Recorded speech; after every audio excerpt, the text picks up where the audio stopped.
morning, Mincy. How are you? Good morning, Mr. Whale. How are you? Well, I'm a bit perturbed. If you don't, I'm starting to think we can't really take any time off the airwaves because we've only had a couple of weeks break and the world's gone to hell in a handcart, hasn't it? It has. It has.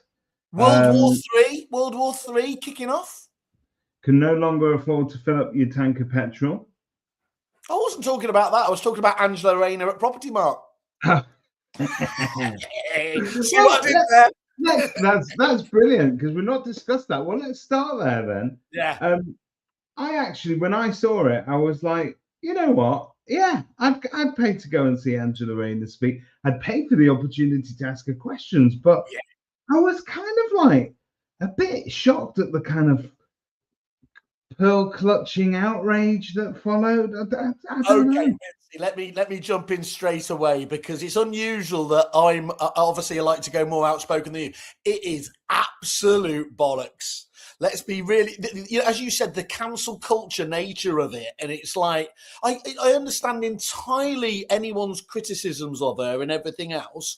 But you don't. This isn't like a platforming Nick Griffin, is it, from the BNP or anything else like this? If she's willing to actually stand up there, and you've got to say this, much as she's pocketing a tiny amount, which I believe she needs, or a decent amount, the ability to say that she's going to take any questions and everything else, that would get me a ticket at PM1 just in itself. I would, and I thought it was a genius signing. I thought the positioning of it as under the leadership banner probably needed a little bit of salt and pepper adding to it in nuance, but I actually think there's nothing wrong with it. But I was just absolutely, I read through the comments and you've got people saying, well, this is disgusting. This is a quasi, sort of a quasi regulator they're going to be, and they're inviting this to the stage. In all honesty, she's done something that all of us have done at one point in time, which is short paid our taxes, right? So when I say one point in time, I mean today. But you know, it is not. I don't think it's one of those fundamental things. And I think yes, we punish our politicians because they're up for public scrutiny. They're meant to hold themselves to a higher standard. But that doesn't mean that they haven't got value to. I just think, look, again, I don't want to sound like I'm going down the right-wing cancel culture line and everything else, but I do think it's symptomatic of where we are now, isn't it? Is that you just get them off. I mean, does that now mean we can't have any interesting speakers at all? I mean, again, where I get pissed off, there we are, you and me thinking, oh, is it outrageous? We've got our own conference, of course, built on trust, and we've gone with Alistair Campbell. There's whole built on trust, and then you've got the author. And if I can just lift the veil here for the public as to what goes on in the background. When I heard that Whaley had signed Alistair Campbell, given Whaley's very outspoken political views online, I put into the behind the scenes kerfuffle chat. Oh great, Whaley's just invited the architect of two wars he doesn't believe in. And somebody has said, "Hold my point," haven't they? And they've come back and I've done it. I said, "I don't know what we want to." I tell you what, it reminds me of though, Mincy. And this was can I understand this a bit more? When I went to Arek many moons ago, there was absolute furore because they were getting on stage Jordan Belfort, aka the Wolf of Wall Street. Of course. And actually, I've only just remembered this bit, but it was actually back then when he was at Pygots, but it was Mr. Nathan Emerson himself who, when there was a massive queue to obviously after his speech to go and get his signature and everything else there. And I thought, there's no way I'm getting to the front. Nathan, in his indomitable can-do fashion, pushed me to the front saying, this gentleman's come all the way from London, England to see you. He's your biggest fan. And got me with loads of photos with Jordan Belfort with my old reprint brochures saying the wolf and whale of Wall Street, but they absolutely went crazy over that because of course that's a little bit clearer, isn't it? But they had it a couple of years ago, didn't they? They had it's not quite the same. Who was the controversial speaker? Ratner. They had Gerald Ratner. Gerald Ratner. Yeah. Actually, just there's two things on that. First of all, Gerald Ratner. Now, okay, he's the king of self-deprecation. Do you remember well, I'll put myself in the category. Do you remember the day afterwards that you and I went to see the lovely Ben Beadle at the Ned after the PM1 conference, and we jumped off the tube, which was a very testing tube journey that morning after the night before. And I said, look, what's the odds on that? There's Gerald Ratner, and I shouted, all right, Gerald, and he said, my name's Dave. This fellow was off. It was like, yeah, that's a bit strange. But you've got all of these sort of characters, and I think actually, if it was a ploy, then it's great because I think more people will book than will cancel. I think it's a great. I think it's a great speech. I just think, what do you want? Do you want truly vanilla? And actually, I had a good conversation. I'd caught up with Nath, obviously, at Women in the State Agency, everything else. And he said he was dealing with it. But when he explained the logic behind it, most people understood it and everything else. And, access to who could be the future Prime Minister. You don't get many opportunities like that, do you? No, and I think, but I think also that it's also based on members' feedback. I think that they wanted more. These are guys that spend their year going to regional meetings. They listen to all the sensible stuff, the non-sensational stuff. They pay extra to go to things like, ARX and RAN and Kerfuffle and EA Master. So they go and they get a whole bunch of speakers all over the place. But this is their sort of big bash of the year. They can, if they want to, listen to something a little bit more interesting. Christian's just made the point there, just echoing that again, isn't it? There's a good chance they're PM, and what happens then? Invite her back? Yeah, she's not going to come back then, is she? Anyway, I thought that was. I didn't want to get into the whole, conferences unite, and I was genuinely, because I like to get into an argument on pretty much anything, but I stayed out of that one because I was trying to channel the Michael Jackson popcorn gif as it kicked off everywhere. A bit like, let's take it back to the World War III thing. A bit like us in the Middle East at the moment. It's like, that one's yours. I'm going to let you deal with that. Yes.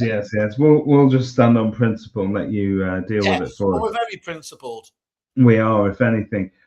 We lost a speaker this week, didn't we? From the Kerfuffle conference. Right, that's definitely going to be my new logo. Yeah, and so Chuck Norris, but what a sort of instant meme culture moment in terms of the comments on whatever article about him. But you know what? He's the real deal behind the scenes. This guy. He absolutely. Because what was it? Because we were just talking off camera, weren't we? Obviously you always have the karate to take your kids to. And what were you saying before? It's actually the. So he did his he did Tang Soo Do, which is a Korean martial art, and that's the same one that my daughter does, as it happens.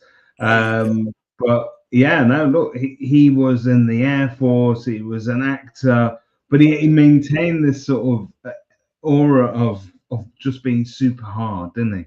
The idea that you're going to get through the pearly gates now with him minding the door is not going to happen. I do love it. I mean, as you posted on Facebook, the comments did not disappoint, did they? There was some incredible. What I took from it. Some people got very kind of like a bit mealy mouthed about that. I took that as just a huge amount of love and affection for him. I think it is, and I think people were sending him off in the way that he wanted to. One comment was, "I'll believe that Chuck Norris is dead when he tells me himself." When he announces it. When he announces it to the world. Or loads of them were like, "Death has just had a near Chuck Norris experience." Yeah. Chuck Norris didn't die; he just completed life. Well, one of the things we spoke about conferences, it's very much like that song, "It's My Party, I'll Cry If You Want To." And it's wonderful because we get to sit down and do it. Do you remember I said I wanted Brian Blessed? We're going to have to get Brian because I couldn't live with myself if we didn't get. Yeah, exactly. Gordon's alive. Whaley's alive. Whaley, talking of conferences, let's just wind back a second. We've not done. I don't think we've covered this since you went to it, but you're wearing a lovely sweatshirt today. Show us. It's a conference. No, you know, your lack of apostrophe in it's aside, how was that not a conference? Was it not a conference? Was it a conference? What were your takeaways? What was the takeaways?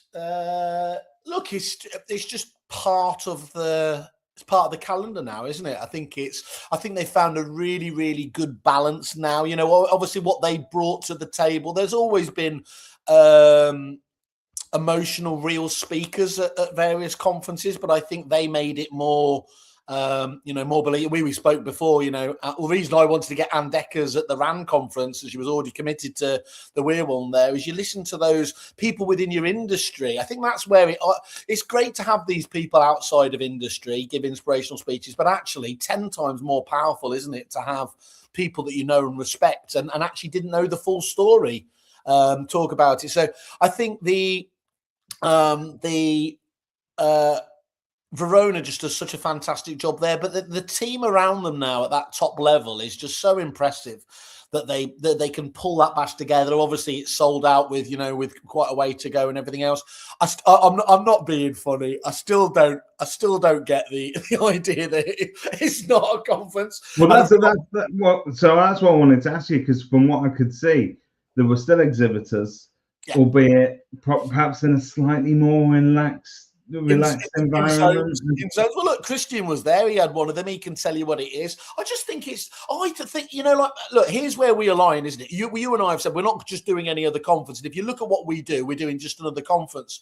But I think the thing that we both get is that we're both kind of true to ourselves. And okay, that might be a bit risky when being true to yourself is you and me. But actually, that's really important, because everything we hear about personal brand and where people go to in the future is about not trying to just mimic others, isn't it? And I've told you many times that I deserve to be sacked every day for the first 10 years, probably deserve to be sacked now. But it was because I was just aping other people and what they meant to be like. As soon as you lose that baggage, and one of the interesting things that came up at Women in Estate Agency, one of the speakers, you have to forgive me, I'm terrible with names, but they were talking about the bollocks of imposter syndrome.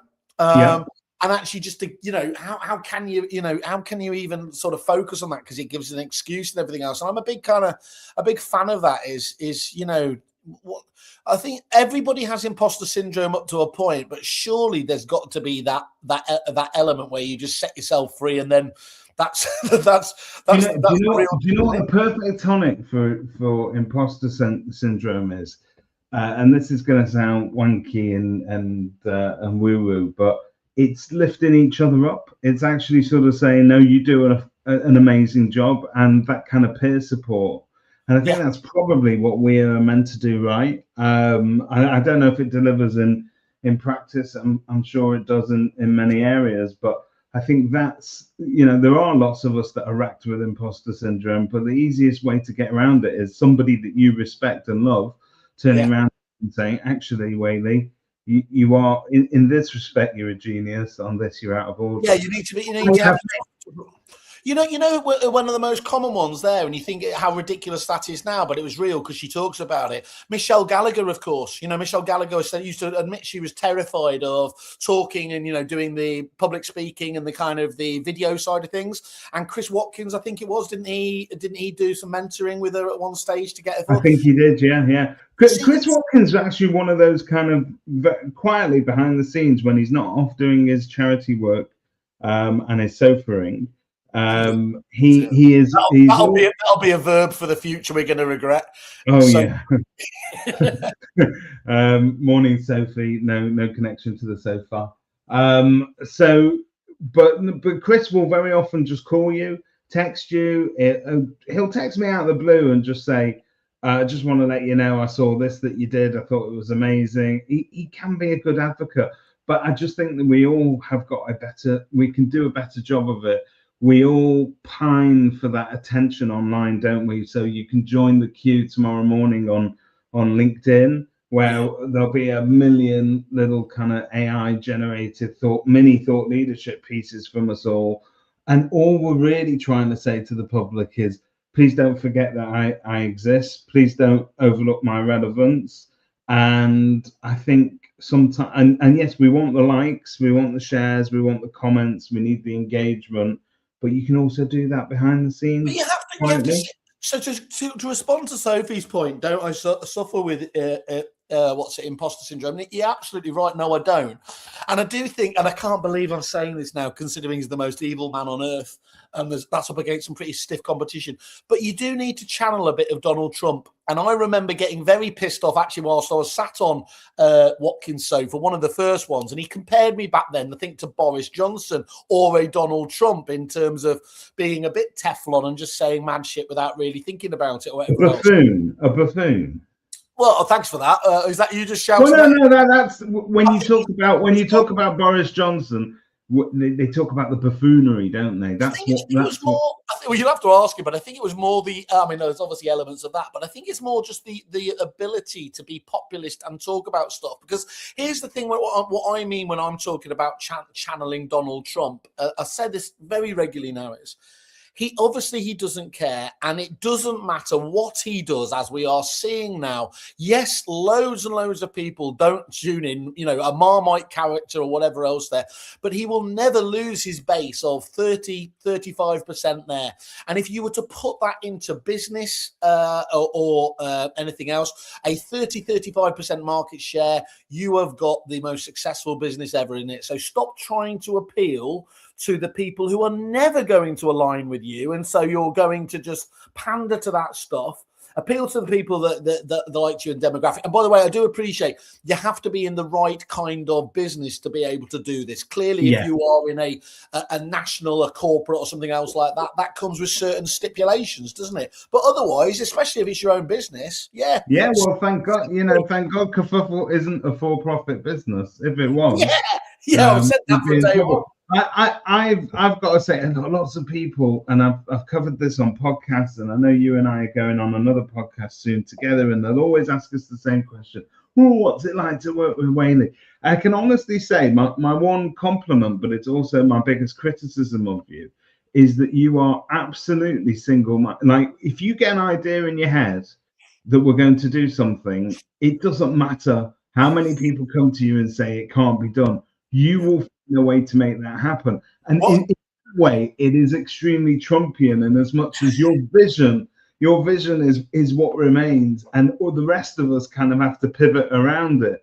Okay, so let me just challenge you there. So obviously, just to show how that works in practice. So as you were saying that, I didn't like your Trump comparison there. So in my head, there used to be something called the Steve Jobs distortion field. So I'd much prefer to be, compared to the founder of Apple.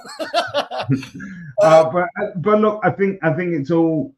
I think bold visions and big claims and big goals need resilience. That's the bottom line of this. Can I take it back to women in the state agency? That absolutely. So the first two speakers who I had a bit of a heavy night, unsurprisingly, the night before. So when Verona introduced absolute cottaging, I thought this is going down a new route. It turns out it was absolute collagen, which of course. Do you know what? I do miss George Michael though. Go on. Yeah, especially from that scene in Extras. But I'll tell you what, Maxine Laceby and Darcy, a mother and daughter team working together, were just absolutely amazing. And especially Maxine, who was the mother. And you talk about that single-mindedness. And she says herself she had ADHD or whatever else there, and that had actually helped her.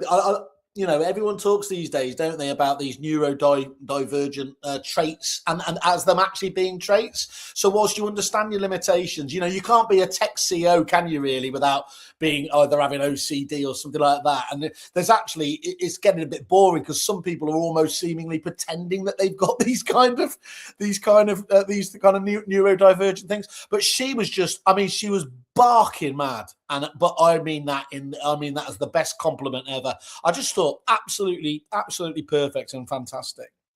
So good conference all round. For not a conference, definitely still something that you would always put in the conference. I'm sure if they haven't got their tickets out now, they would sell half of them overnight because it's there.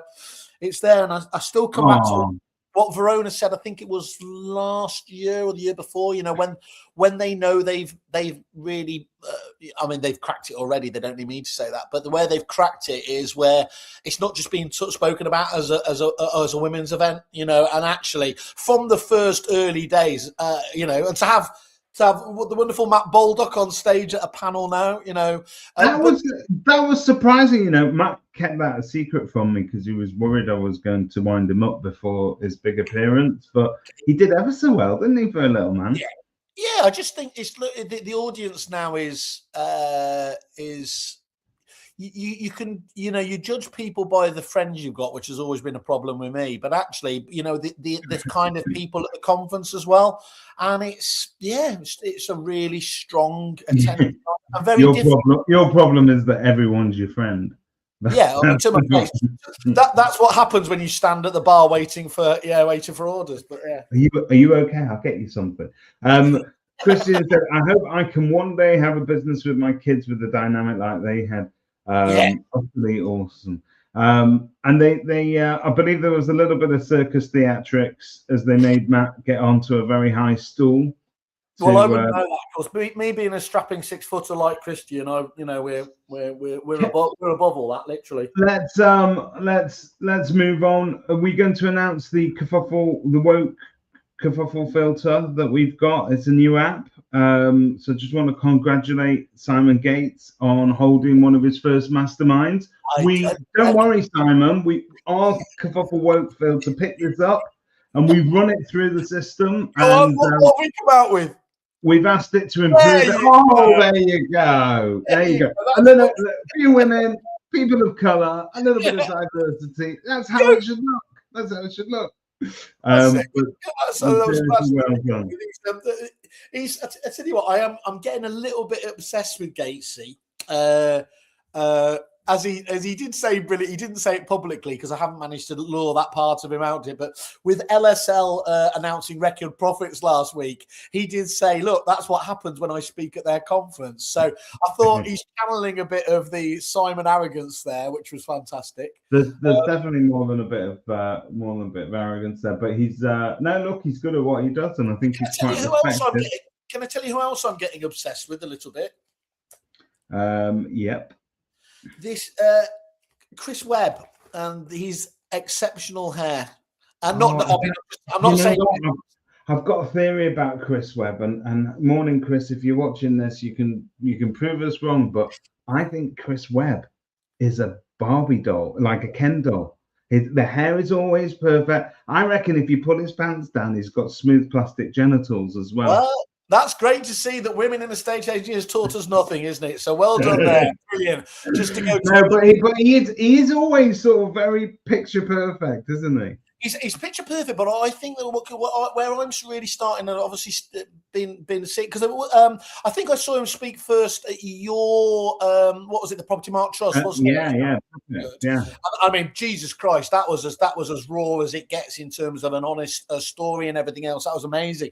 But I saw him again. I've been seeing obviously the stuff he's doing out there anyway in agency world, and I saw him on a Repit webinar the other way, which I would just buy hats off to Tar and the marketing team there. Calling it "Leave No Leads Behind," playing on the whole Marines kind of thing, I thought was fantastic. But Chris was on there doing a whole piece with Paul Jameson and Kieran McGurk there. I tuned in for some of that, yeah. Yeah, it's good. It's good. Much more, and we spoke about this, haven't we? Our challenge to mix things up and do things differently, because now, as companies like Repit are really starting to do really quality webinars, good Lord, have been doing stuff like that for a while, hasn't it? I keep having conversations. I saw the wonderful Ben G from Hatton Home. I saw Vince Courtney and Charles Robinson, Jones Robinson, obviously amazing agents. And we were talking about how strange it is that the lack of trainers out there these days is a bit of a phenomenon, because there's more and more focus on training and development, or at least people talking the talk, yet we seem to have less than we've ever had there. And I think is that because so much of it is now widely available for free on TED Talks and things like that, or is it because actually in our industry in particular, the suppliers are really stepping up to the plate and providing stuff out? We've got Sophie here, obviously, who does amazing stuff. We've got Christian Christian Byfield, who does his Viking interviews and everything else. You're not spoiled for choice these days, are you? Or you are, rather. No, well, I think the point there is choice, and I think I'd like to thank you for mentioning every industry trainer except possibly the newest one in the industry. I knew you were going to do this. Yeah. So okay. No, but okay. But let me talk about that for a second. So talk about yourself, Mintz. I'm going to talk about myself. So I got the training bug after being. It was weird. I was asked to fill in one day for Stephen Brown by RAN. Because they had a training slot available. Because you do the best impression of him in the industry. The best impression of him. They say, Dave, we need someone Jewish, and we need somebody who's able to do that little Edgware accent. So yeah, I turned up and I did it, and it instantly appealed to me in terms of both. You know, I spend my days papping on, talking to people, to suppliers and agents and everybody about how much I love a state agency, want to make it better, but then you get that opportunity to actually kind of teach it. And so now in this kind of training season, I've done 5 of the RAN regionals, and they've been really, really interesting and a super great experience for me to sort of cut my teeth on it. But the way that I position training is, it's training for people that don't want to be trained. Or don't feel that they need training, and I think and talking to some of the business owners, that's what they'll comment. They'll say, look, you know, I've done in-house training, I've had external trainers in, and it doesn't work because it meets resistance from them because they all fit. You know, my staff are stuck in their ways, and so there's that resistance. My trick is, unlike perhaps Chris, unlike Simon Gates, unlike Watkins, Tony Morris. I mean, we can cycle through them all. Even if we want to, you know, Charlotte, Jeffrey Campbell, the lot of them. Yep. I think what probably makes me slightly different is that I still go into living rooms every day of the week. So if I'm still out there, just to be clear, as part of a state agency. Yeah, I'm breaking into your house at night, and I learn an awful lot about people during those moments. No, but I think. You know, being on their side, doing the job, and still then being able to sort of come and train them and say, look, I'm not going to ask you to do anything I wouldn't do. And if this fails, I fail as well, because I'm going to practice this in the room. And I think that does make a difference, because you need to cut through to that audience who sometimes are fed up of being told what to do by those who don't do it anymore. With great ideas, and so that can be. I think that's the gap in training sometimes. And far be it for me. It was like watching, obviously, we were like watching your daughter deliver a smackdown in the karate, but seeing you, obviously, because you've always had that ability to, you know, obviously to connect with people, but also around, as you said, that rounded areas. And much as you know, I would be because we're British, I would very much not like to have to say this because it's so awkward, but to see those scores come in, because we obviously go back to everybody there. I mean, the RAN regionals, since we've gone down this more training and development route anyway, then 9.4 out of 10, which is fantastic to see. So to get people out, but to see you coming in as well at 9.7 I mean, I honed in on the one person who gave you a 6 out of 10 and said, as British people did, and said they thought you were a wanker. Can try harder next time. No, look, it's. But by the way, that one was Stephen Brown. It's great to be out there doing it, and I'll be honest with you, I learn as much from those agents, because they're great agents in those rooms, and some of them have absolute great nuggets. So I'll give you one of them, and it's just a simple thing, but you know Mandy Menham from Duncan Yeardley. Yeah, she's their RAN champion. She's also quite. She's brilliant, but they're all brilliant. They turn up to the it was the Reading regional meeting, and they all sort of gave. You know, we're going around the room and we're sort of getting them to sort of also put their ideas on the table. But she was talking about one of the things that she does if she gets a customer coming into the office, is that she will make sure that before they leave the office, she's introduced them to everybody in the office. Amazing. And to me, I just think, how many years have I sat there with customers coming into the office or to the shop, and you just think, I'm going to deal with them and get them out of here as quickly as we can, so we can move on to something else. And instead, she takes time to say, right, this is Simon. He's going to deal with your property management if you ever become a landlord. This is David. He'll be the one that processes your payments. This is Natalie. She's amazing at doing viewings or whatever it is. And I love Stephen Brown. Stephen Brown also got amazing feedback this training season. But basically, be your own champions. We talk about using social proof the whole time, which is using external reviews from the public to sort of say, my service is good, don't just take my word for it. But how often do we miss the opportunity to actually give our own colleagues a big up? So there's a couple of things that jump out for me. What you're saying there is, first of all, going and looping it back to the imposter syndrome. Where the imposter syndrome again stopped for me was where, after having spent so long in there and obviously not understanding the industry at all, but I started just parroting and learning from the best agents, of course, which, Repeat had and still do, obviously, many of the best agents. So if you can't, you're going into a Paramount, you're going into a Romans, you're going into all these fantastic businesses. And I'm sure, and I know this for a fact, Stephen will probably echo this. There is, lots of these trainers and these sort of these regionals and training things.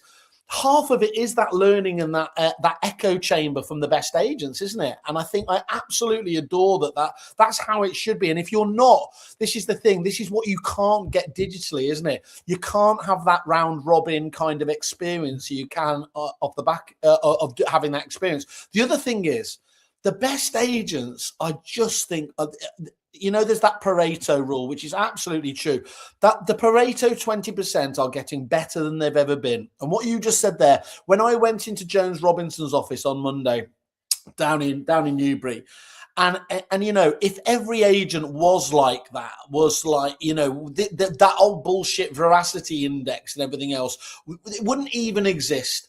The people are on, they couldn't have been any more forthright, any more, jumping up to greet you. I've always said you can, within 5 seconds of entering an office, you can tell whether it's a successful estate, if there's a buzz, if there's telephone calls going on rather than somebody just typing away on Facebook and everything else.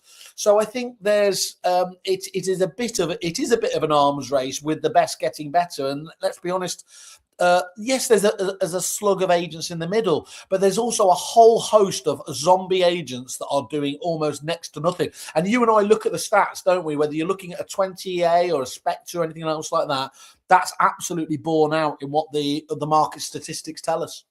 It's crazy that, because on the one hand, there's a universe where two opposing views can be held equally.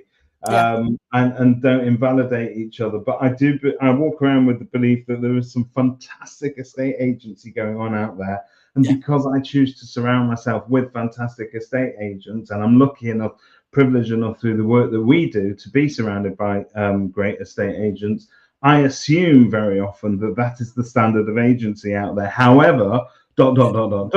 I also then occasionally get reminded that that's not the case. So I put a post online on Friday. This absolutely staggered me. So I noticed that a house in our local area, quite a high value house, 1.25 million, had appeared online as sold subject to contract. So it wasn't online yesterday, but today it's online on the portals and instantly sold. Now, I know, because I keep a track of my local area, that property sold in November of 2023. Yep. So it's unusual to see it on the market again at the same price and sold overnight. So you start to ask yourself the questions. I thought, and everybody in the office is going, is that right? Is that right? They've sold it again. Have they sold it again? What happened? Did the deal fall out of bed? And I thought, well, screw this. I'll just pretend to be a customer and call the agent. So I dialed through to, this is on Friday afternoon, I called the agent's office and I said, oh, hello, I'm a buyer and I've fear that I might have lost an opportunity here because I've seen something come online and I can't believe I missed it because this is the area that I'm looking for and this is the price category that I'm looking in. And I saw that you put this property online and it's instantly gone sold. Have I missed my opportunity to see it? And the lady said, I'm very sorry, but it's not a real listing. It's not available. We sold it 3 or 4 years ago, which confirms that I was right. But we've got a glitch on our system and it's made it live and it's put it there online. And so I'm terribly sorry, but it's not available. And I just waited. I just gave it like a little bit of, I went, oh, that's a shame. So that's the end of it then. She said, yes, I'm afraid so.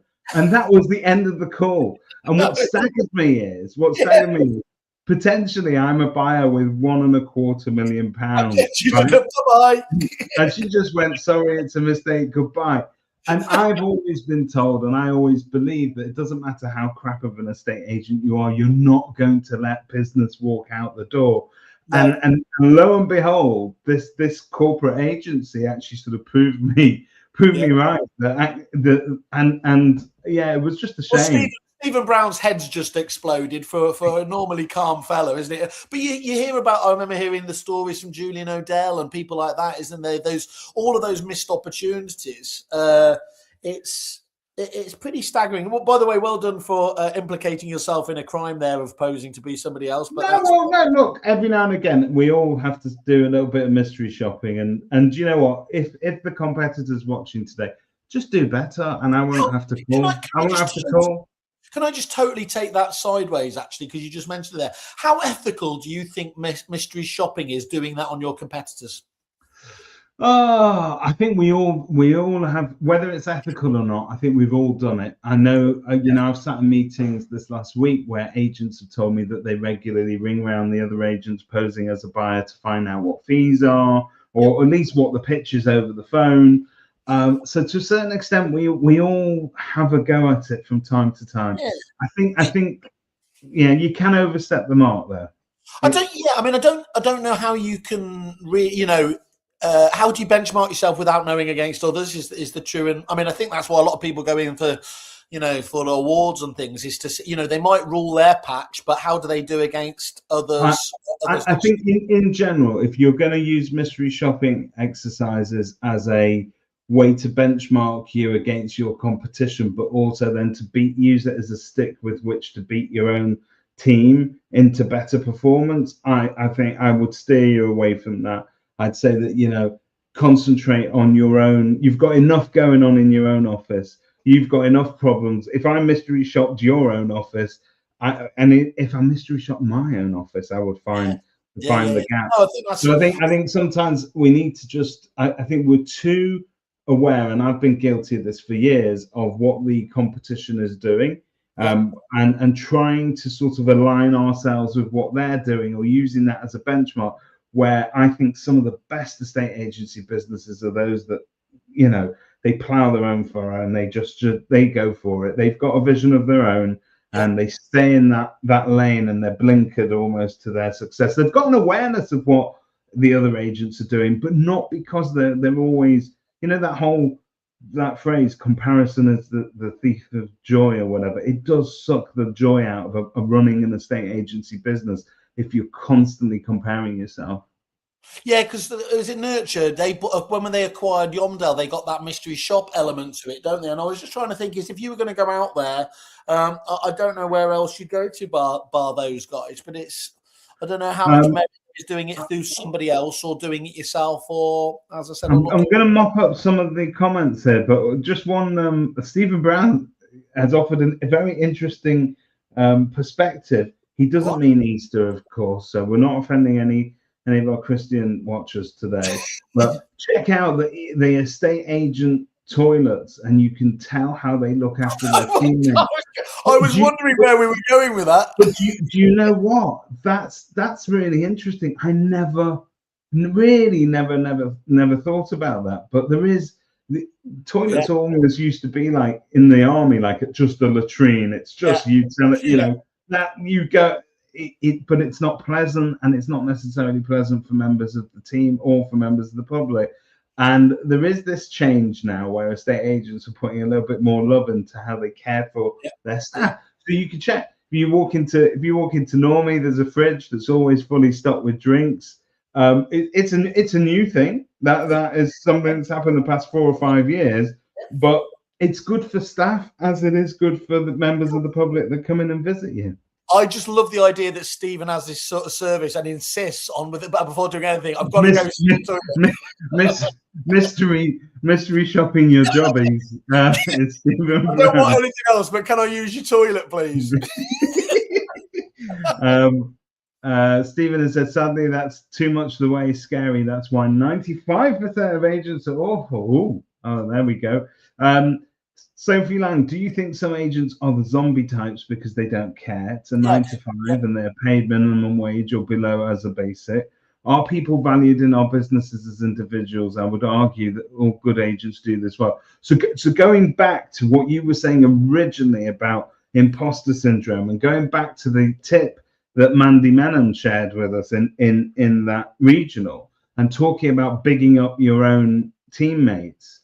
In actual fact, we have members of our team, or we all do, who have imposter syndrome within your business. Never mind in their life, they have it within your business. They don't know whether they are performing as well as they should be, or whether their teammates value them. And I think there's a bit of work to be done there about treating those individuals well as well. And I think what Sophie's saying there, I think, look, because let's be honest, it's bloody difficult to be great, isn't it? But there's no doubt at all, just like you can go into any business and, you know, so many of them don't look at how many, times you go into a restaurant and the service is absolutely appalling because we're British. When they come up and say, how was that? You say, that was amazing. And then you destroy them on Google afterwards. But I like this one from Sharon, just rolling into it as well. And I think this is a good point. I have serious office envy of some agents. They're like boutique hotels, beautiful. I think the key thing there is you're not being just compared to the agents, are you? You are being compared to other businesses as much as anything there. And whilst, some of those, I don't think you have to spend I don't think you have to spend too much, do you, to make this? Isn't about that making these marquee. No, a bit of acoustic paneling goes a long way, let me tell you. But Toby Martin was telling me a really good story because he's the latest to be talking at our conference and talking about the difference, actually how do you stand out in this AI age with customer service? And he was making a point, and I think it's on one of his. Go and have a look at one of his feeds because it's a great story. And it's about a couple who were in New York and they were just about to go home and they hadn't actually taken advantage of just having the traditional hot dog. And the maitre d' was listening as far as I can remember and just clocked this. And he sent the busboy out or whatever to go and get one of the traditional hot dogs. Now, this is where they lost me at this point, but they then put it onto the onto the proper plate and presentation. Silver platter with caviar on top, which is absolutely minging, and took that up. But here's the thing: that in terms of the life experience, here I am. That story is now. Toby only told me that on Friday. We've knocked it out there again. His feed, I'm sure, will do it for us. I've heard Nighty tell loads of those customer service stories there. To do that costs almost next to nothing, and the pay it forwards kind of butterfly effect is incalculable. And that's the difference, isn't it? That's the one about caring. There's so much of that going on in good estate agency businesses. Sophie Lang, I do have to keep telling the team to stay in their lane. Who cares what others are doing? It's not our business. Just concentrate on us and what we do well. I think there's something to that. I think also the football teams as well, they get inside their own heads sometimes when they are talking about the weight of the competition rather than sort of concentrating on what do we need to do to win this match strategically and practicing your set pieces. Do you think that voyeur, that sort of, what do they call it, curtain twitching effect is, I think that probably is one of the Brits are particularly crap at that, aren't they? We do obsess about others. I mean, there's that, I think Simon Woodcock was making a point that, I think it's so sad that people in these days have to take a pop at successful people. And it was like, well, when did you that brings us on to the next part of our show. We're going to do that in a second. But it's like, when did you arrive in the UK? Because we've always been shocking for that, haven't we? In terms of that, we have, and I think that's why I think that point that we're making earlier about effectively giving, curing imposter syndrome by being each other's best allies and actually being each other's biggest fans, I think is the way that we cure that. There is nothing wrong with turning around to somebody else and saying, haven't you done well? And I'm so proud of you. And somebody who's doing well, and I'm very proud of, Christian Byfield, has said, what I find bizarre is you don't need to train for any other reason than to be a more profitable business.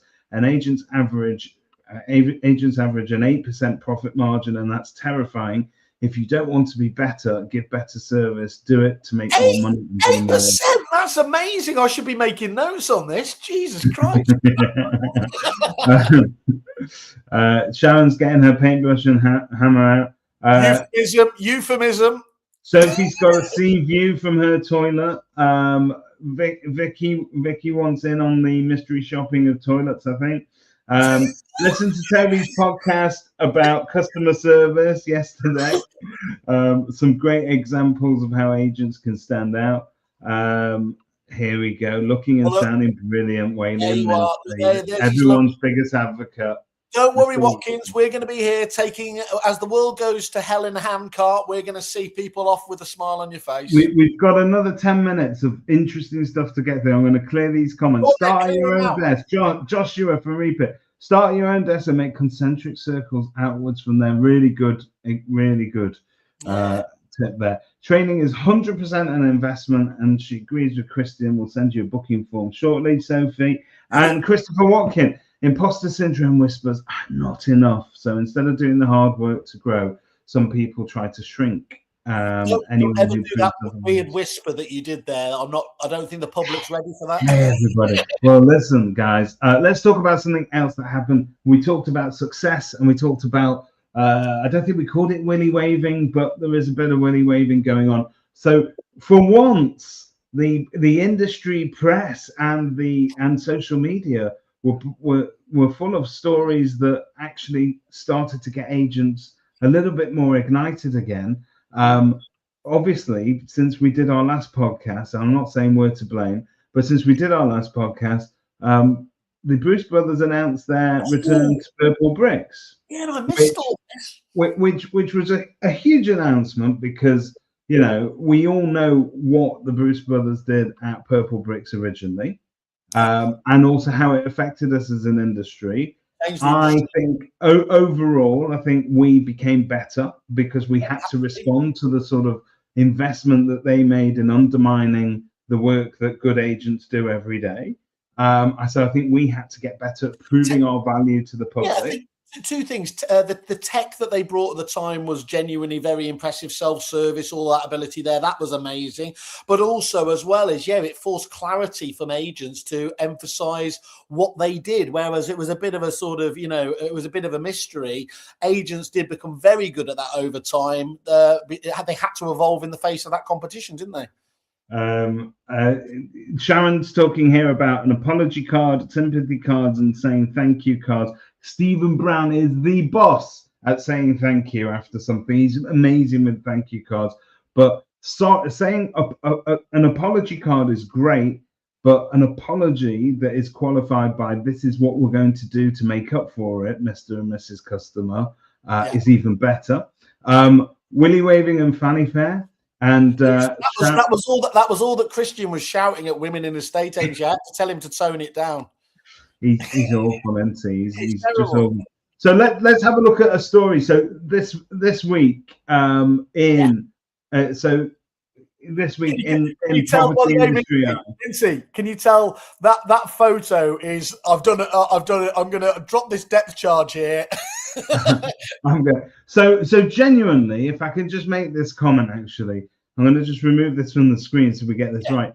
I honestly believe that for both of the businesses that we're talking about now, both Purple Bricks and EXP, having a public online spat is actually really good marketing for them. Yes, because they're all fishing from the same pond in terms of the sort of agents that they might recruit next to the business. Yeah. But secondly, I honestly believe that Adam Day knows exactly what he's doing by releasing that article online, being willing to say those things. And equally, I think that Kenny Bruce in his response knew exactly what he was doing as well. And I think that I don't think you could buy, I mean, Kirsty Franks might tell us differently, but I don't think you could buy this kind of publicity. So disagree. I think it is. It's a good old ding dong, as they said. And do you remember when Richard Branson back in the day was doing his Challenger brand to British Airways, wasn't it? Yeah. You couldn't get those two off. You know, it was on Have I Got News for You? It was left, right, and centre. Where was anybody else in those conversations? So let's have a look at what Adam has been saying. So he's basically told everybody that he's reminded them of where it all failed. So 150 million in marketing spend later, the company was delisted from the stock exchange after being battered to within an inch of its life, then to be rescued by Charles Dunstone's strike. But Charles himself is about 50 million pounds worse off after taking it on. So that's Adam Day's words. So he then goes on to remind everybody that you will remember that Kenny Bruce backs Talk, or TAUK, the self-employed model that he and Michael's cousin Mark co-founded. All very cozy. So there's a lot of talk about what happens to TAUK now in the shadow of the one. Are they absorbed in, or yeah? So are they? So here's what he's taking bets on how things will turn out. Purple Bricks quickly absorbs Talk into its rejuvenated hurry to grab market share and traction to show potential investments that it has a momentum again. Then expect an eventual PB refloat on the London Stock Exchange so that Messrs. Bruce get rich again. After all, why else would they get involved? In the process, the upshot is that existing Talk agents can now look forward to becoming Purple Bricks local experts, and with 20-hour days, corporate targets, and pressure that all of their forebears had to contend with. Oh, and don't forget those so-called 5-star reviews, lots of them, or you'll be in trouble. Yes, rising tides float all boats, but some boats sink too. Shots fired, my friend. Shots fired. It was, and then Kenny came back with a personal reply, didn't he? As I saw it on. He did. I'm going to just see if I can do that as well. If I can drag that up. We'll do that right now. By the way, whilst you're doing that, I couldn't help but notice that Stephen Hawking guessed my IQ thing in the right-hand corner. That was fairly special as well. Stephen Hawking's always been special. Right, Kenny Bruce. Honestly, what utter garbage in pie today. Why on earth would anyone think we'd change the fastest growing estate agency in the UK, let alone be absorbed? It makes absolutely no sense. Sorry, it might to those who want to say such things in an attempt to increase their downstream commission. Again, another dig at the overall model there at EXP. It's always amusing seeing people spend their own time worrying about Talk rather than focusing on growing their own downstream commissions. That's the height of some people's ambitions, whereas I want to help our partner agents, and Talk is exactly where it should be. So basically, he's saying very clearly there, the brand stays, the model stays, the ambition stays, but the noise, he's leaving it to others. And then he signs off by saying, I wonder how much said person had to pay for that advert. Again, I don't know.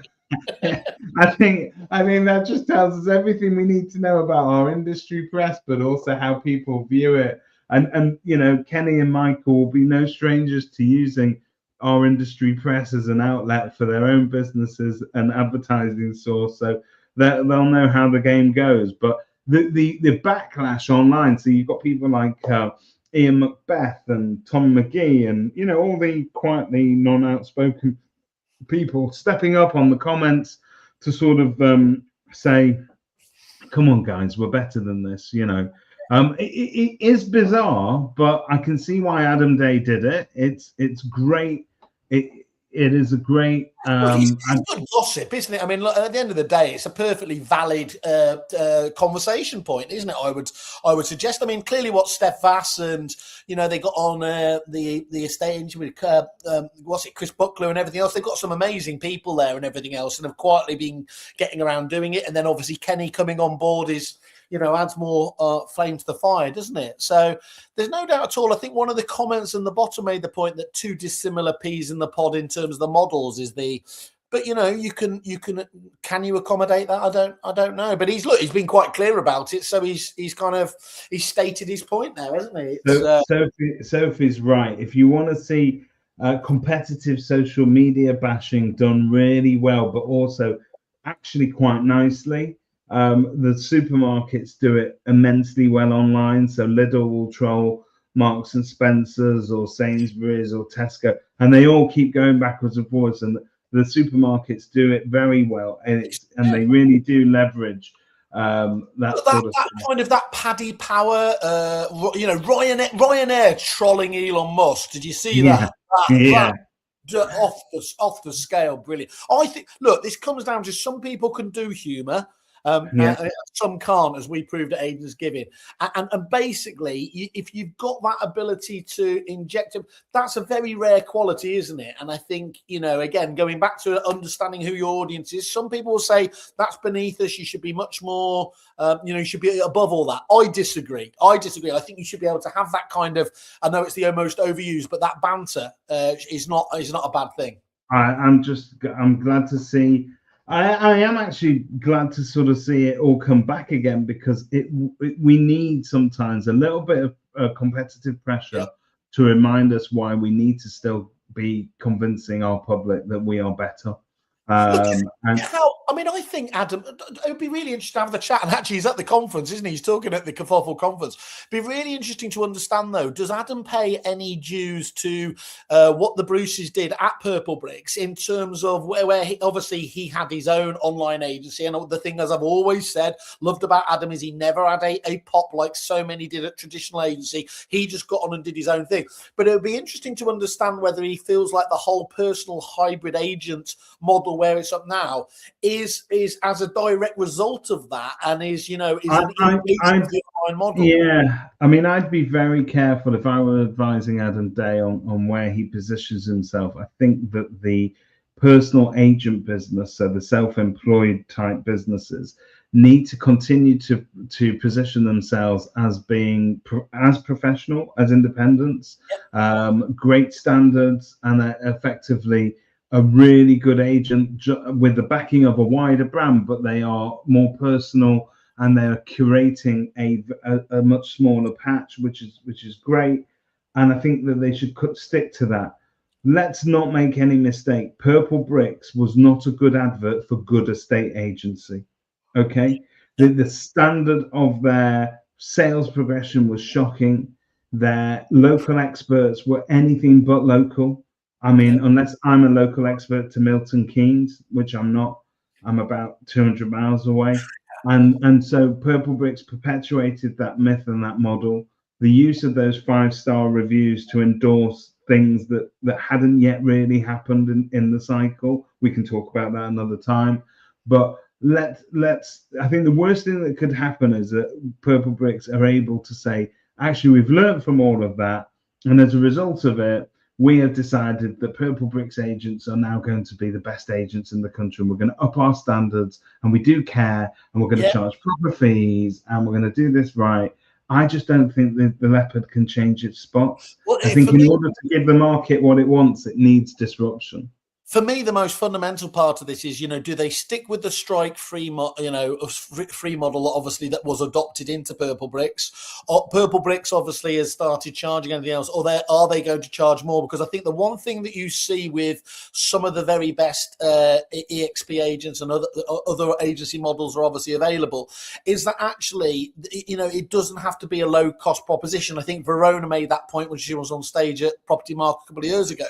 If you can see those agents that feel that they are, to use the old L'Oreal, because they're worth it, And we know from Mr. Watkins' amazing stats that they are brilliant at making sure that they are obviously on the job in terms of time to sell and everything else. I think because obviously it's so much more important to them to get that money in the bank than it is traditional agents. I think that's going to be fascinating to see what goes on with the evolution of the online agency model. I think it is harder to run a good business, and when I say good, in not in terms of the money in the bank and profit, but in terms of the value that it adds to the public. That is done slowly and carefully by business owners up and down the country who care about their public, who genuinely have a foot in their schools, in their patches, in their charities, in their communities. We've demonstrated that time and time again. That's where agents come into their best, is by the integrated part of the thing. You cannot come in and grab a slice of that and still do it well at scale. And I think that's where they're going to come a cropper. And I think that in order to feed the corporate beast, but if their mission is to get it back on the stock exchange as quickly as possible, they're going to have to make a land grab for quick wins. And quick wins means cutting corners, and cutting corners means cutting standards, and cutting standards means making a job easy for the rest of us. So your gut feel is that but I would suggest, can you do that in this day and age again? Can you ostensibly, can you cut those corners now, or as it said before, was it Christian said, has the market moved on? I don't. So let's have a look at those comments. Actually, if they wrap them up, they'll have to revisit the PB fee structure, which online desperately needs to become viable. Sharon, who I love and adore, honestly, she's one of my favorite people in the world.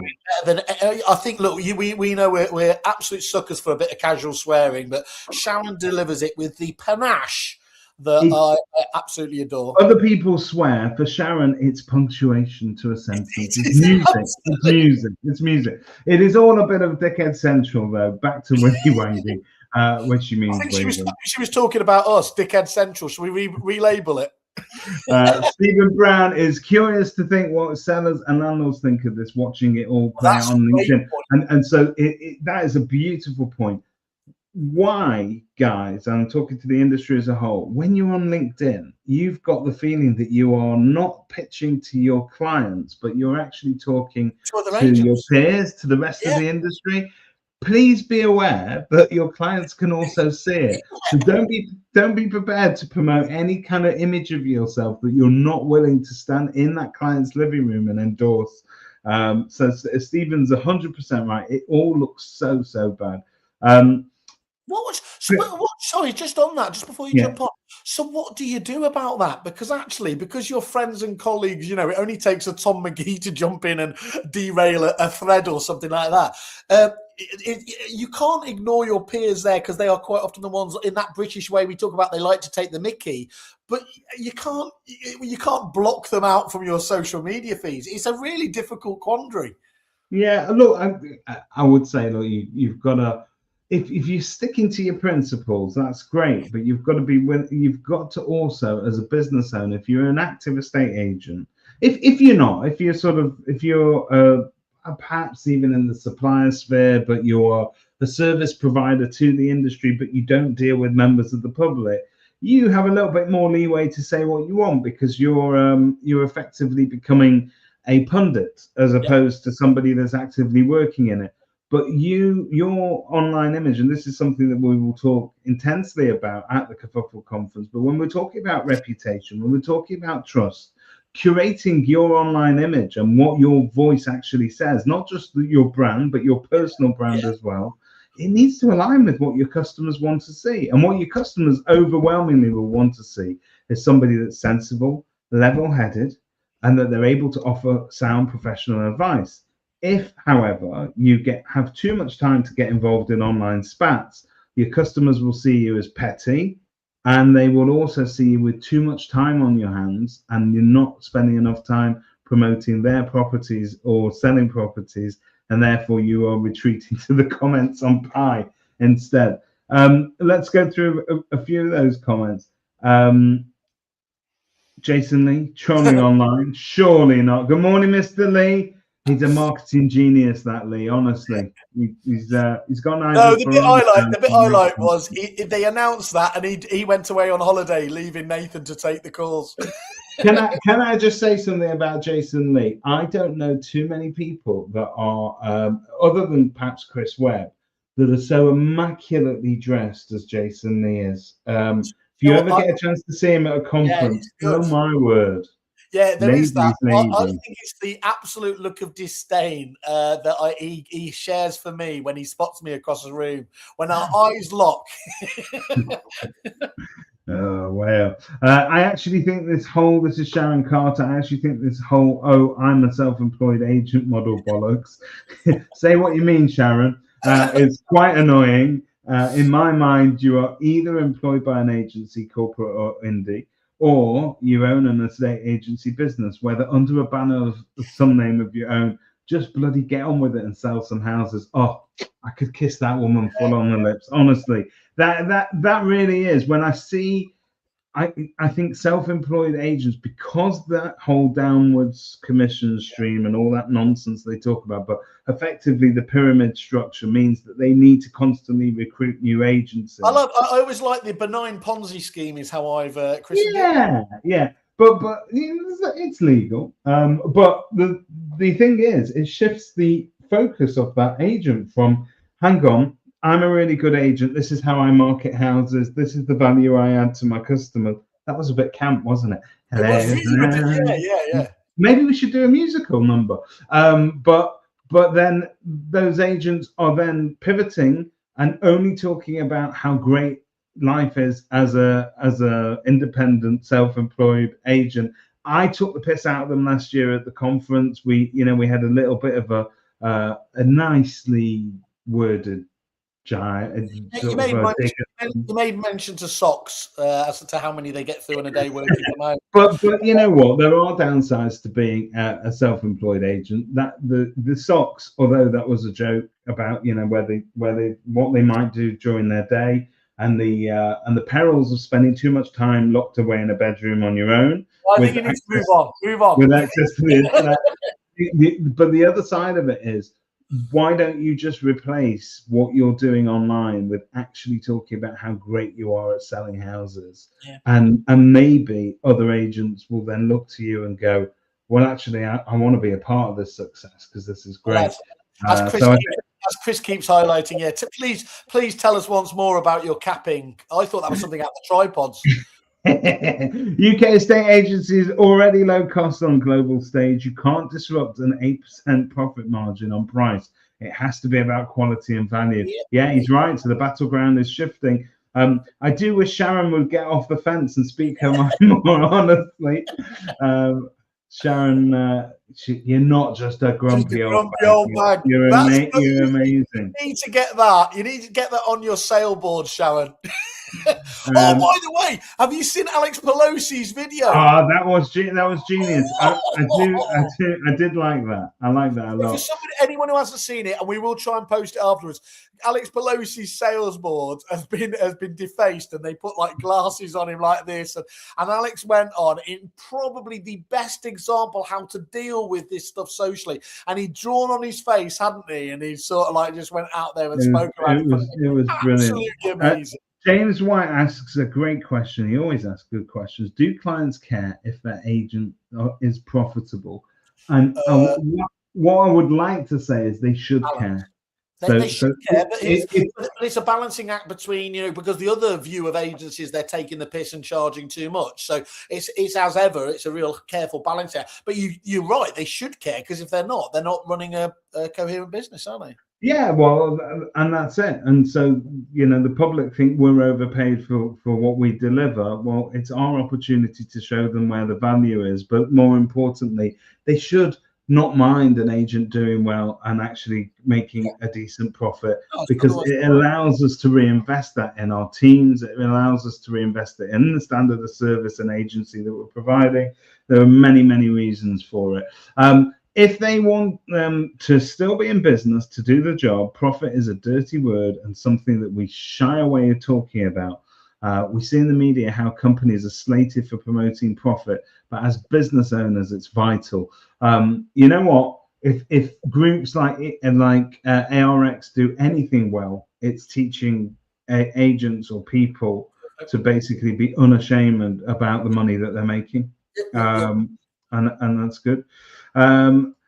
James White, I tell clients that they've got to allow me to make a profit in order to have the incentive to sell their house and care about their outcome. Beautiful. Also true. Brilliant way of putting it. Apparently we passed the camp test. Sharon Carter, it shocks me sometimes people have joined whatever self-employed model they choose, and then after a month they're screaming about how they've chosen the wrong model and they're not getting any support and they have no houses, etc. Seriously, self-employed kind of speaks for what it is. Agency done well can't be done on the cheap. Now, do you know what? I'd like to have that emblazoned on a t-shirt because that is absolutely the truth. Put it into Latin, class it up. Yeah. Do you know what though? Did you see the letting agents spat with a solicitor on charging certain fees? Yes. There's been a lot of that going on. But do you know what? Going back to what James was saying, I think it is my belief that although the cost in agencies obviously have risen incrementally in terms of employing people and everything else over the years, so it's harder now to make a profit than it ever was in terms of what we're up against. I also think that tech, although there'll be an argument that we shouldn't spend so much on tech, but if you're spending on the right amount of tech, there's some really low cost tech options out there that will make your business go a lot further more quickly. If I was a single agent, if I was so-called self-employed, I could pick 5 or 6 tech tools, I think, that would help me compete with some of the much bigger local competition. I'm not convinced by that. I think what we have seen is, because look, in the wider world, the likes of Aldi and everything else show you can be cheap and brilliant. Airlines, as we said, some of the airlines do really well there. I think what we can see is that the volume game in agency hasn't been demonstrated as being done really well yet on the cheap. I think that's absolutely true. But interesting. To see where this whole purple bricks things is going to go. Jason Lee, when PV was in full flow, paying upfront was bad. Now it's okay for agents to charge upfront. Will it be bad again now? It's interesting, isn't it? Because you have got that shift, so the whole kind of Ian Preston movement that's going on at the moment. Well, look, we're talking and we're obsessed with that because some of our agents are, seeing the, they've adopted it recently and they're absolutely knocking that out the camp. So, as I said, I think it's a really interesting point again, isn't it? Is it you always become the thing you hate? I don't know. I don't know. I think the purple bricks cannot just waltz back in and expect people to love them. And they need some USP to hook the public, and we'll see what they are very shrewd operators.